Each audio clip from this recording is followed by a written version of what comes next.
I've never mixed explosives per se. I know the chemical structure and the application of construction value explosives. I earned a reputation on it. I helped hollow out over 13 deep underground military bases in the United States. I worked on the Malta project. I worked on West Germany on its military bases, and Spain on its, and Italy on its. I can tell you from very sure experience, a nitrate explosive wouldn't have hardly shattered the windows of that building. It would maybe have knocked the facing off. It would have killed a few people, maybe at the most 20 to 30 people tops, but it would never have done that kind of damage. I believe I've been lied to as a member in good standing of these United States, and I'm not taking it any longer. So I'm telling you that you've been lied to. How many people there are in this room? You've all been lied to, lock, stock, and barrel, and I do believe if we all get up and say, we've had enough, we want the truth, and if we're not going to get the truth, we want you to step down. If you won't step down, then I do believe our founding fathers told us and warned us that a federal government structure out of control is totalitarian slavery, and I do believe that we have to do something about it. Now, that's pretty serious, hard, down-to-earth talk. But I don't see any way we're going to get around it. I don't perceive at the present time that we have more than 6 months of country life left in these beautiful United States. The present rate. Right now, the so-called Patriot movement, which has been given a stinging blow by Janet Reno, who, by the way, I want to tell you something about Janet Reno. Janet Reno cheated her way through law school like Bill Clinton did. It's provable. It's on the public record. Janet Reno is a confirmed lesbian. I believe there are a lot of wonderful women that would make a great Attorney General of these United States. They're far more educated, they're far more moral than she is. I would hate to think how we are being hoodwinked by such evil people. We are the laughing stock of the world, and I do believe I can qualify myself by saying I'm a tired American, and I'm now speaking out. I think we can do better. I think these people of these United States, mostly older people above the age of 45, are now seriously worried about their own future. And I'm going to give you a run by some scenarios here that are scary indeed.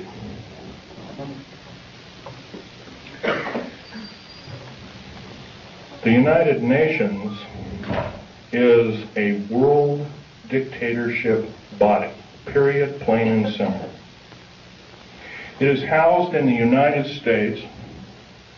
By the way, some years ago there was an interesting thing that happened. The United Nations sent the Uncle Sam, in quote Uncle Sam, a bill for $8 billion. So the Uncle Sam, the federal government, sent the United Nations a bill for $200 billion. They haven't paid one nickel of rent on prime real estate in New York City. They have special trains that shuttle all these diplomats around. One of my best friend's wives and her 2 little boys was killed by a drunken diplomat from Kuwait, who, by the way, our law, by the way, has no effect. I'll tell you another thing. Military law on military reservations has no effect. Public law on military reservations has no effect. Once again, our wonderful, beautiful, thin sheet of paper called the United States Constitution and another nice thin sheet of paper called our Bill of Rights has been trampled on beyond repair. We have to stand up and say, this is enough, and you as elected officials are going to obey the Constitution of these United States.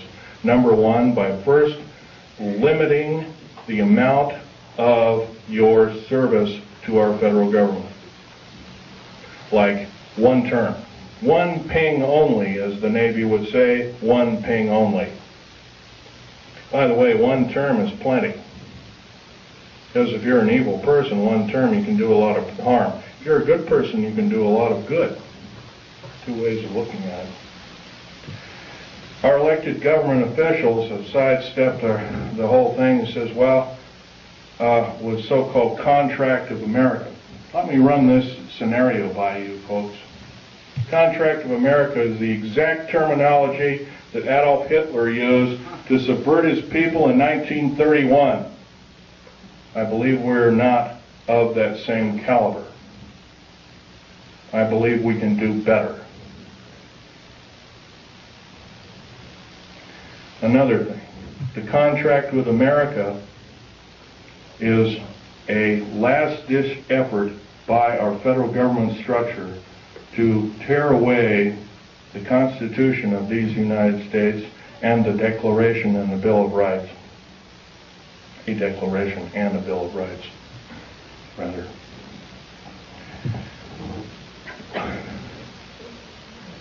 Reading these wonderful piece of paper that were somehow have protected us from economic and other forms of slavery, I doubt if there's more than 50 people in this room, including me, I hate to say, has not seriously read the U.S. Constitution. That's a national disgrace. I'm beginning. I picked up a book out of a library and I photocopied it. I'm reading it extensively. Our founding fathers separated church and state. It did not legislate any form of judgeship or judge body to say that we cannot pray either in a school, on federal government property. And by the way, you cannot pray on federal government property. If you do so, you're in violation of federal government standards and laws, and you can be guilty of a $100,000 fine and 20 years in prison. I do believe the people that are now in charge are atheists. And if they are not atheists, what are they? I think we can do better. Another thing I want to blow by your ears is the fact that a lot of you have probably seen in different areas black helicopters. There's over 64,000 black helicopters in these United States. For every hour that goes by, there's one being built. Is this the proper use of our tax money? I don't believe so. What in the heck does the federal government need 64,000 tactical helicopters for if they are not trying to enslave us? I doubt if the entire military government structure needs 64,000. Worldwide, supposedly over 230 countries. I doubt if all the world needs that many helicopters. Stealth aircraft, for instance. The F-117A, there's 157 of the son of a guns going around. You know their sole purpose is? They're all loaded with LIDAR, L-I-D-A-R, and SEER, computer-enhanced imaging radar. They can fly over your house. They can see you walking from room to room. They can tell if you've got an old antique rifle on your mantelpiece. They can see objects in the house with a variation, limit and capability of 1 inch to 30,000 miles. That's how accurate this is.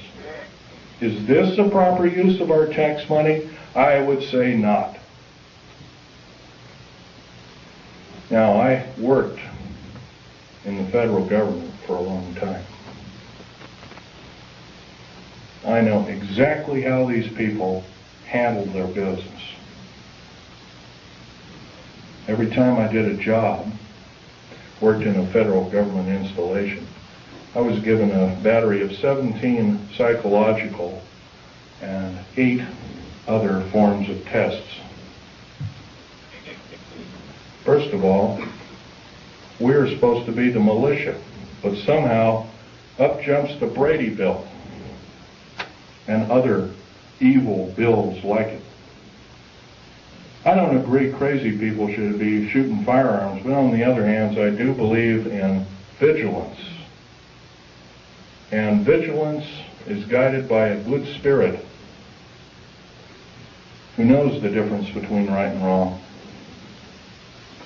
who loves God, who loves talking to God, regardless of what religion we are. And by the way, there's probably in this room, there's at least a dozen different kinds of religions. I might be wrong. But I'll tell you, they're all good. God doesn't respect what religion you belong to, contrary to what you may have been told. I can tell you, though, that if we are to allow the atheist federal government structure to enslave us, we won't have this opportunity any longer. We have to do something about it. How are we going to do something about it? Well, some of us are attorneys in this room, perhaps, maybe one or two of us. Maybe somebody works for an attorney. Maybe somebody knows somebody who is a good attorney. And I know that seems like a hard number to come up with, but there are a few of them out there. Maybe somebody knows a senator or a congressman or has had help by such. There's one outstanding in Oregon. His name is Mark Hatfield. That man helped me fight the federal government. See, my father left me these pictures of what he took at Bikini Island, Operation Crossroads. And I'm going to have this one out on the table. It's the original. I'll ask you please carefully handle it and try not to put too many fingerprints on it. Right over here, and I'll point to it, and I'll point to it. Hey, Echo, is a structure that is an unidentified flying object. This was taken 12th of July, 1946. Federal government at that time knew all about flying saucers, what they were and what their agenda was, and how they wanted to control us by world domination. Without question, they knew about it. Let's get on. Al Bielek is our second speaker. He worked in a very secretive government operation called the Philadelphia Experiment. Well, so did my father, by the way, and I didn't know this until on his deathbed, and I now have the picture proof of it. Also, I have a picture of a supposed non-human alien called Val Thor that worked for the Pentagon. He still works for the Pentagon. In 58 years, he has not changed. He still looks young. Something's wrong. I don't know if he's doing it under duress or what, but evidently he's still there. Don't know what kind of alien he is, but he's about a few inches shy of 8 feet tall. He's very bright. He's worked in the Department of Defense and the Pentagon for, I believe, 58 or 56 years, one of the two figures. So don't tell me, folks, don't tell me, federal government, that this isn't so, that when we see something in the night sky that doesn't add up to an aircraft, that it's a weather balloon, or that we're mistaken, or I'm crazy, or we're crazy, because it's not. You've been lied to, you've been cheated, you've been stolen from, you've been cheated by your public officials, and I think it's time that we not only realize this, but it's time that other people form cells and start talking about this vigorously. If, say, only 5 people in this room are doing what I'm doing, I can't imagine just 5 people have one talk in 1 year to a group of people like this. In 6 short months, we could reach 10 million people. That's a formidable number. But if I'm just the only one out there talking, it's never going to do it. Right now, before the U.S. Senate is an anti-terrorist bill. This anti-terrorist bill, by the way, is going to kill the United States Constitution and Bill of Rights by number 1.